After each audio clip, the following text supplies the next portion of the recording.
Welcome to CustomBooks Product Perks. Today, we're talking about inventory, serial numbers.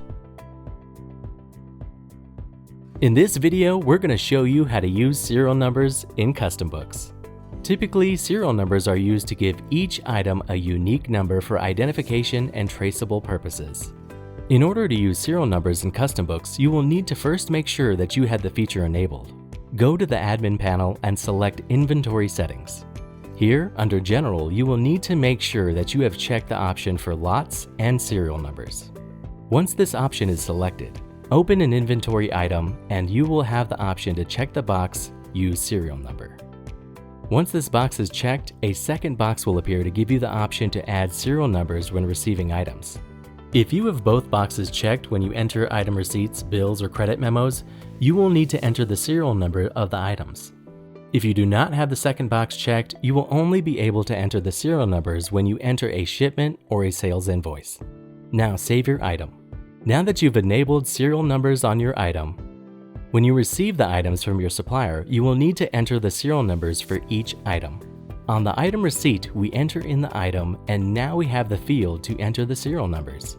In the pop-up box, you will be able to click Add and enter the serial numbers one by one for each item. You can also click Generate and choose Generate Serial Numbers. Then you can enter a starting serial number and choose how many items, and CustomBooks will enter in sequential serial numbers for you. Once all the serial numbers have been entered, click Save to add the serial numbers to your items. Then on the item receipt, click Save to add the items to your inventory. After you've received the items back on the inventory item, you will be able to see the serial numbers that you have on hand by clicking on the Serial Number tab. As you receive and sell items, this tab will be updated so that you always know what you have on hand. Now that the items have been added to your inventory, you will be able to follow a similar process when you sell the items to your customers. When you enter either a shipment or a sales invoice for a customer, you will need to enter the serial numbers for the items that they are receiving.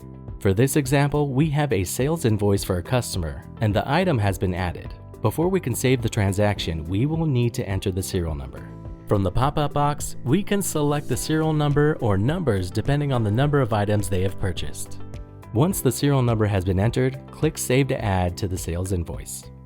Once we save the sales invoice, the items and the selected serial numbers will be removed from your inventory. Finally, let's take a look at the serial numbers report available to you in CustomBooks. First, we'll look at the serial numbers sold report. When you open this report, you will see all the items with serial numbers for the selected date range and who they were sold to.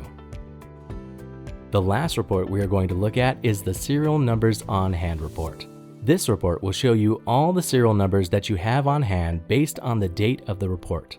You will see the item code and description, then the serial numbers and the quantity on hand. And that's it!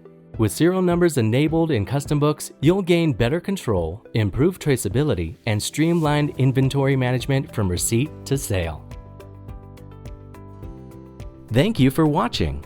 If you enjoyed this video, please check out our other videos. Make sure to like and subscribe to keep up on all the latest news on CustomBooks.